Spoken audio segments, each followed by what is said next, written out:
তো ভাই দেখতেছি এখানে যে কাজটা করতেছেন এটা কি কাজ আসলে? এটা একটা নাম লেখা, ওই নামটা ঠিক করতেছি। ট্যাটু রিমুভ করতেছে? হ্যাঁ, ট্যাটু রিমুভ। আচ্ছা ভাই, বিভিন্ন পার্লারে দেখা যায় বিভিন্ন ধরনের তীরের কাজ করা হয়, এইটার মধ্যে আর ট্যাটুর মধ্যে তফাৎটা কি? ওগুলা ভুয়া, ওগুলা থেকে দূরে থাকবেন, ভালো থাকবেন। কালি মানে ট্যাটু? হ্যাঁ, খালি মানে ট্যাটু। দেখতে পাচ্ছেন যত্ন সহকারে কিন্তু কাজটা কিন্তু করা হচ্ছে। ওকে ভাই, কি এর আগে আসছিলেন? আসছিল, 2বার আসছে। আচ্ছা, 2বার আসছিল। দেখেন এখন কিন্তু মোটামুটি ওনার রিমুভ কিন্তু হয়ে গেছে। কত পার্সেন্ট কালি উঠছে?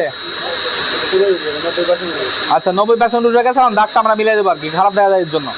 মানে সম্পূর্ণ একবার ক্লিন হয়ে যাবে? হ্যাঁ হ্যাঁ, 90 ভাগ কালি উঠেই গেছে, আর আমরা এখন এটা মিলাই ফেলাবো স্ক্যানের সাথে। আচ্ছা, মানে স্ক্যানটা কি পুনরায় আগের অবস্থায় আগের অবস্থায় হয়ে যাবে। আচ্ছা, এর কোনো সাইড এফেক্ট নাই তো ভাই? না না না, কোনো সাইড এফেক্ট নাই। সাইড এফেক্ট থাকলে তো বাঁচতই না।